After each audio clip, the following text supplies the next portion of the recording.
Wake up, wake up, wake up. It's the Mecca Media Morning Show. I am your brother Hiram Hakeem, and once again, I'm in the building. Speaking about the building, we have a treat for you and yours. Somebody need to get on the damn phone. I mean, I'm sure you're on your phone, but somebody need to get on the other phone and call somebody and say, we got supreme importance on the program today. We got Coach Brooks in the building. How you doing, Coach? How you doing? Hey, man, listen, first off, I love chopping it up with you. I love where your mind is and everything. Thank you. But we want to talk about the reason why you're here today. You're here to talk about the Akron Baseball Project, Inc. Talk about that. Man, it's a nonprofit organization. Started up last year, July 12th. We are approaching our first year in a few months. It's right now baseball camps and baseball training and soon to be baseball leagues. So listen, man, our people, I'm just keeping it a buck, the community that we represent and everything, Yes. it's kind of alienated to baseball. That's not the case historically. Talk about that. Man, so obviously, I'm pretty sure our people have heard about the Negro leagues. Mm-hmm. Back in the 50s and the early 60s. We had our own league in America.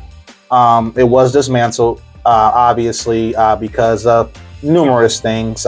We didn't have our rights. That's really big. So we were getting our own funding from our own people, which was very little.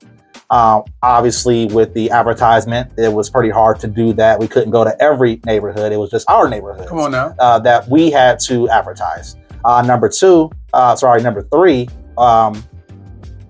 the MLB, they offered more. Say it, no delay. They offered more. And, even still to this day, we're looking out for number one.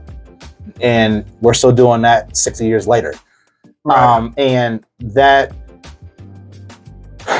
is the problem that I've come to realize for my time here.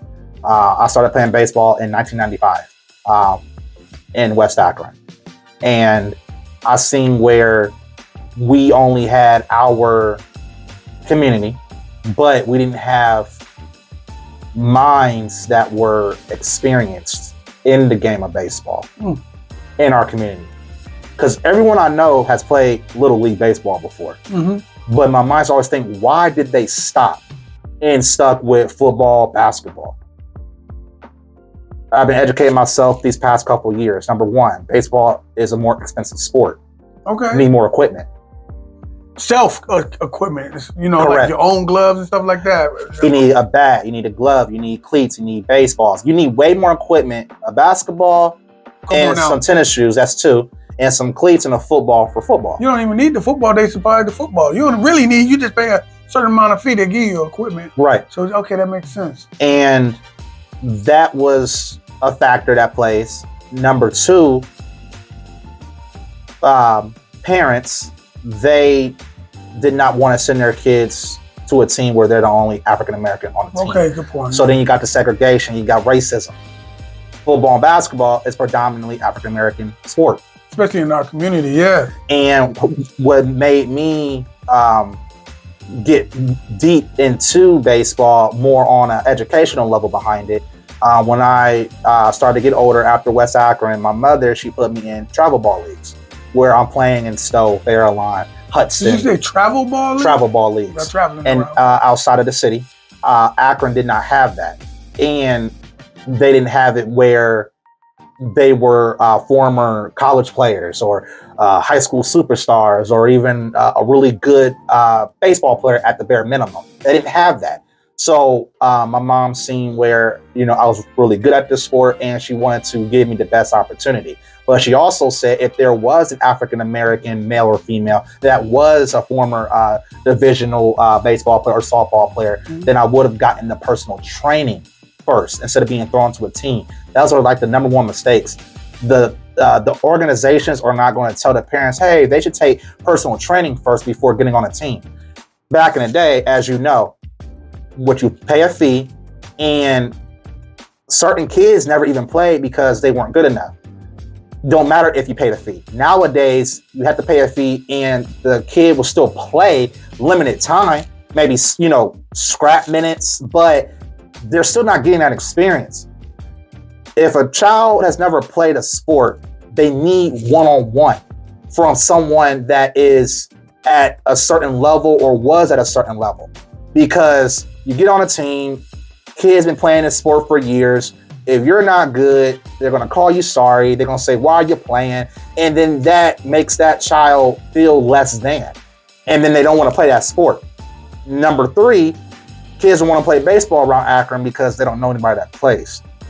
So, and those go back to my reasons why. You know, back when we came up, we had to do what our parents told us. We didn't have an option. Nowadays, you know, kids have these options now. You know, I don't want to do this, I don't want to do that. A kid don't know what's good for them when they're 7. They don't know. Right. You're supposed to expose your children to all different things, and then they'll pick something eventually. But at 5, 6, 7, 8, 9, they don't know. They can't even tie their shoes. So you're gonna give them an option to, you know, come on. That's a good point, man. And what I think is dope too, which gave you the motivation to kind of implement what you didn't have. Yes. Implementing now with your Akron Baseball Project Inc. to bring that knowledge that you got, that you obtained, to a new generation. Talk about how it's happening right now, what's going on, where can they participate, and all the good stuff.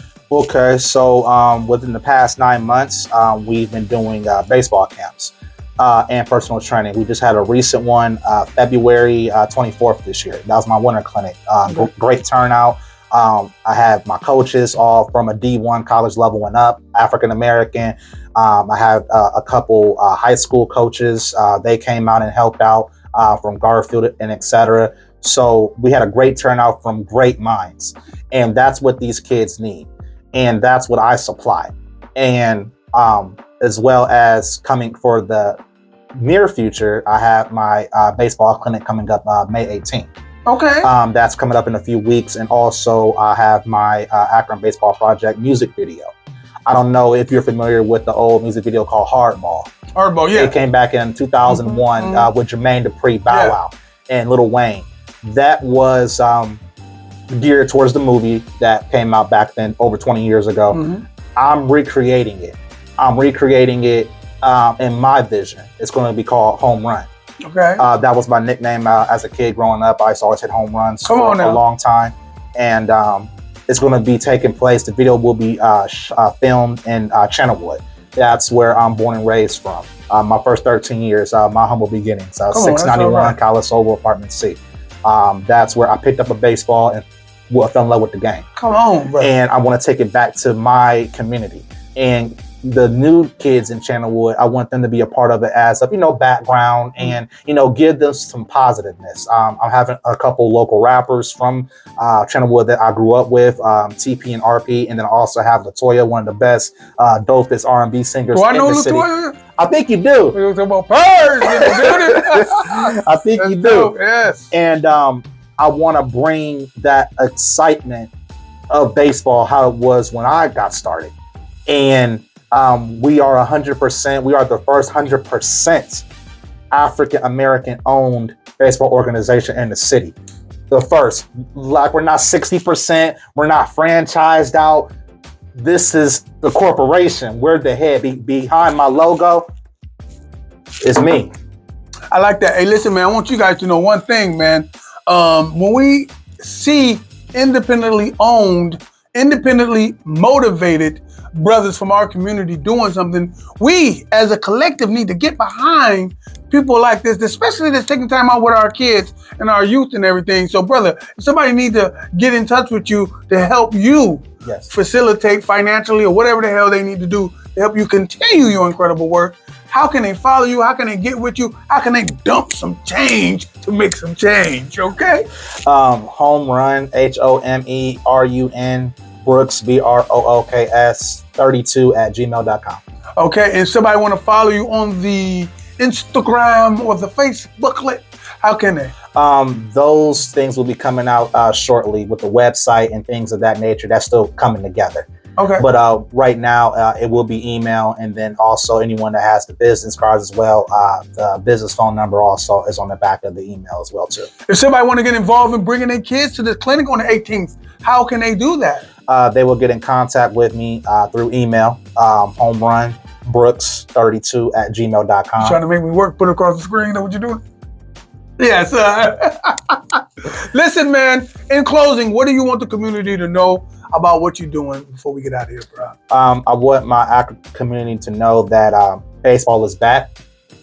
It's here to stay, and we're not just going to just have Akron. We're going to take over the nation of Ohio, nationwide, Ohio State, and then we're going to move from Ohio to have Akron Baseball Project in all different states. But right now, it's home, and that's going to be the landmark. Is home. It always has to start there, and I want to keep the black dollar in our community, and that's always important to me. And that's pretty much about it. I like it, man. Hey, man, I listen, appreciate it. we want to thank you for slamming down this morning, man. Yes. We appreciate your efforts. And more importantly, we appreciate your vision. Thank and we you. know your vision is going to be crystal clear for us to see. Hey, listen, for Coach Brooks, I am Brother Hiram Akeem, AkronHipHop.com. Y'all better feel me before they kill me, y'all. Peace. Greetings, my name is Beverly Woolridge. I am the co-president of the Akron Rites of Passage Institute, and we are having an event that we'd like to have you attend. It is the Village Ball. We'll celebrate the life and legacy of Marcus Garvey, and it's going to be held at the 8 Point Bistro, a Black-owned and operated business. It's going to be a great time. We're going to give away some awards of recognition, Marcus Garvey Award, the Soldier of Truth Award, and the John Brown Award, along with a set of Nguza Saba Awards. If you're Black and you are interested in having a facility built just for our use, come support the Village Ball, where those contributions will go toward that effort.